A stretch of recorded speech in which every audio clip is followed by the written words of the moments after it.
few weeks ago, I made a video talking about my frustration with some of the clips channels on YouTube. It was just a stream of consciousness type video that I needed to let out, and I found out that a lot of people actually agreed with me. So in this video, I thought I'd talk about another channel that bothers me by its very premise. Funnily enough, I found out about this particular channel through this video. I just think it's ironic that a clickbait clips channel is calling out another clickbait clips channel, and a few people in the comments seem to notice this as well. Anyway, call out is a bit of an overstatement. It was like mild annoyance at most. All Ranboo said was that channels like Stanboo are overdoing clickbait. Like, look at some of these titles and thumbnails, you guys. It's just over-sensationalizing something that wasn't even that big of a deal. And to a creator, I can definitely see how that can get annoying if certain videos are taken out of context. Now, this video in particular drew my interest. The title, the thumbnail, obviously nothing happened to Michael. I know that because I watch every stream I can for my videos, but to the ordinary DreamSMP fan, it's different. You can see it for yourself in the panicked comments. I'm gonna cry if this is canon, and I clicked as fast as I could. This scared me so bad. And there we have the key.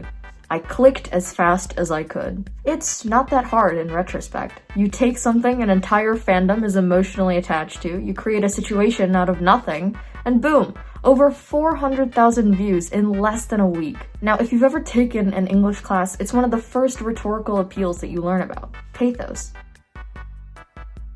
I made it clear in my last video that clips channels are fine if there is some evident effort put into them. Edit it in your own style or add effects or something.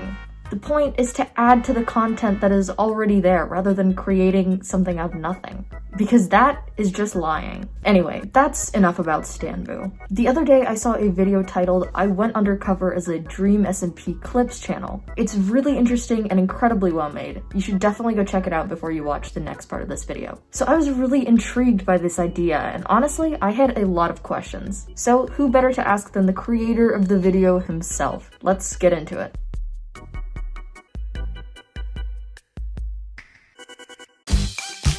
Hey Annie, welcome to my channel. It is great to have you on. Hello, thank you for having me. So let me preface by saying I have made a video talking about DreamSMP clips channels before. A few weeks ago, I came across a video on my homepage titled "Tommy in It Hates These Edits." And it was only after watching that video that I was reminded to write the script for my video. So thank you for inadvertently inspiring that. Yeah, no problem, dude.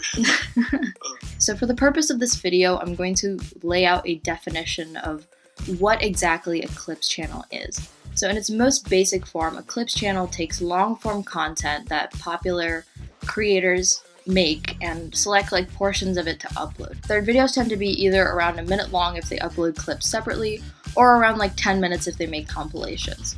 And so with the rise of YouTube Shorts and avid communities willing to consume this kind of content, like fans of the DreamSMP, these channels have been seeing a lot of success lately. So as someone that has experimented with a clips channel, how easy is this to do? It's very simple in concept, but it's not easy, if that makes sense. There are, I wager, at least 1,000, 2,000 clips channels that are currently making and posting content. YouTube is only recommending out of those 2,000 around 4. You've got people like Not Dream, DreamSMP Hangout, DreamSMP Clips, and Minecraft Vibes are the ones who are actually growing now. Mm-hmm. And every few months, a new set of clips channels circles in and out of circulation. And the thing is, what especially DreamSMP Hangout has realized is that each channel kind of has its own lifespan. So the person who made DreamSMP Hangout, if you look in their other channels, they used to run a clips channel called Run Along. Then that channel ran out of its period of being recommended by the algorithm. They made DreamSMP Hangout and they just restarted. Right, okay. So they make a lot of channels that they know aren't going to last a long time. It's very short term, counting on lucky blow-ups and then just pumping out content. Because if you're a clips channel, your videos watch time and the other metrics are almost always going to be incredibly low because you're posting clips that are 29 seconds, 30 seconds long. Mm-hmm. And compared to let's say for example, I don't know how long your videos are, but my videos 12 minutes long. So I'm almost guaranteed to beat them in watch time, but they'll beat me in viewer retention almost every single time. So what clip channels need to do is they pump out videos, like 6-7 videos a day, so that if even one of those videos gets people to re-watch it even just once, the algorithm goes, oh, this is really good, and then pumps it out to everybody. You don't say it like very explicitly in your video, but I feel like you kind of imply that some of these clips channels are kind of the bottom of the barrel of YouTube content.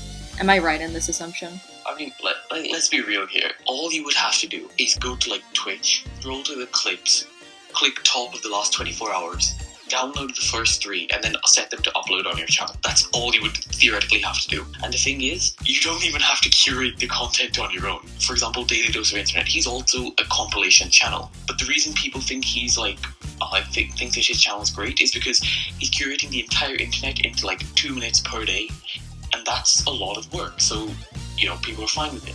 But the thing is, as a clip channel, you don't even need to do that work, which is what I think makes it as unsavory to most people as it is. So towards the end of the video, you promoted Scorch, who designed an AI to run a clips channel for him. So to you, what is the difference between the kinds of clips channels that you'd be proud to support and the kinds of channels that you'd kind of be embarrassed to find yourself watching? Basically like the difference between good and bad channels. Okay, so I'd say the difference is you need to have some either skill, talent, or effort being put into your videos, basically. If I go on YouTube right now and look for clip channel, basically, you'll see that the things that are popping off right now are people who already have 200k subscribers, or they say something like, red rabbits were revealed, brackets, Twitter, right?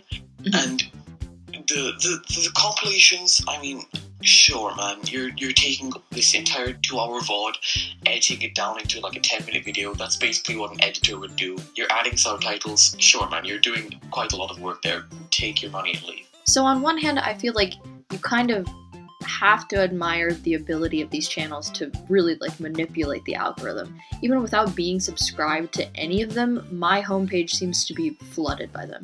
And, you know, I'll admit, sometimes I click on them. Do you click on them? It depends on what the concept is, obviously. I'm not going to watch a compilation. I don't have the mental ability to sit through that. But if it's like a 5-second clip of Tubbo saying something stupid, sure, dude. As content creators, we know how much effort it takes to create our videos. It's hours upon hours of writing scripts, editing, refining, and then seeing like one little detail that you missed and having to go back and fix that and everything. And even then you'll get some guy in the comments telling you you're doing something wrong or you're copying so-and-so and all that stuff. Yeah. So is it like disheartening in any way to see channels like that skyrocketing in popularity so quickly? To be very honest here, I don't care. Like, in the nicest way possible, if you're doing well as a clip channel, good for you, man. Get that bank and leave. But you're not going to have a channel the second the DreamSMP ends, right? Like That's true. The second Tommy starts making actual vlogs, your entire channel is gone, man. Like, in all seriousness, I blew up from a DreamSMP video, and I could have very easily just become a clip channel and made much more money, like huge amounts of money. The fact that I haven't sold out that heavily makes my channel, in my eyes, just a little bit better than everybody else's, if that makes sense. Yeah. Like, it's what lets me sleep at night, if that makes sense. Yeah, it's like you're curating your audience more, because even those channels that have like hundreds of thousands of subscribers and everything, they don't have a returning audience. Like, you don't really wake up in the morning and be like, I'm gonna go watch DreamSMP Hangouts today. Like, that's True. It doesn't happen. So, Any last words that you'd like to say? Nothing, man. I've said it all. Outro time! Thank you, Anne Barry. And there you have it. It was really nice to get perspective from another content creator that makes like similar content to mine. And by the way, you should definitely go subscribe to him. Animagician is an incredibly talented content creator. Thank you, scriptwriter. He's an incredibly talented content creator, so big thank you to him for being a part of this video and giving me his honest opinion. If you enjoyed this video, be sure to like it, subscribe, leave a comment, let me know your thoughts. This was a really fun video to make, so if you guys are interested in this kind of content, let me know, and I will certainly make more. There are a plethora of, I guess, problematic clips channels that need to be talked about. And that is all I have today. Have a nice day.